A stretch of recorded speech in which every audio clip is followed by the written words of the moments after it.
ខ្ញុំត្រូវគាត់ទាំងឆ្កែទាំងអ្នកទាំងអស់គ្នាទីនេះជាតកវាអាចដឹងថាយើងប្រើឆ្កែឲ្យតាមរបស់តាមជីភៀកគេបងឯងត្រូវការពារពួកគេឲ្យបានល្អកុំឲ្យពួកគេចេញពីបរិវេណប៉ពលាអសោះលោកគិតកមានកំភ្លើ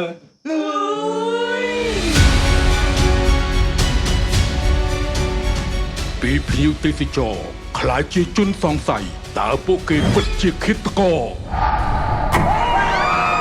ឬជាជនរងគ្រោះជុកមិនហ្នឹងមានរឿងកាក់ឡើងលើពួកខ្ញុំទៀតហើយខ្មោចលងលោកបេខ្មោចលងលោកបេពួកខ្ញុំភ័យសឹងស្លាប់ហ៎ខ្មោចនេះវាម្លងពួកខ្ញុំដាក់ក្នុងឡានឡានពួកខ្ញុំមកសឹងតែឡានធំមកបុកទៀតតែសំណាងអីវិញឡានខ្ញុំវិញទៅវាពុទ្ធហេតុកាលឡើងនេះវាថាប្រព័ន្ធ AI គ្រប់លើឡានខ្ញុំចឹងពេលហោះមកវាយឺតហ្មងកិច្ចថតហ្មងខ្មោចលោកហ្នឹងឡានរបស់ហ្នឹងបើអស់កិច្ចការហើយចាចេញទៅនៅពេលដែលច្បាប់មើលរំលងវិញ្ញាណនឹងនាំផ្លូវហើយក៏ស្តៀងគ្នាមែនចៃដន្យណាដំរុយការប្រមាន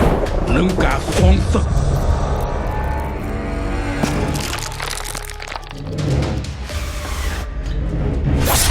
តើអ្នកណាជាមិត្តអ្នកណាជាសត្រូវឃាតករពិតអាចនៅជិតជាងអ្នកគិត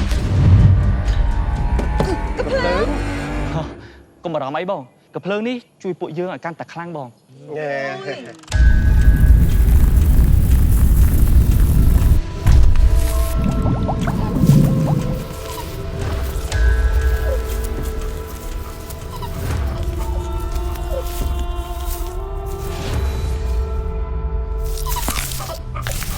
4នាក់បូក4នាក់បូក1បញ្ចាំងជូនទស្សនានៅថ្ងៃទី5 ខែ 2 ឆ្នាំនេះ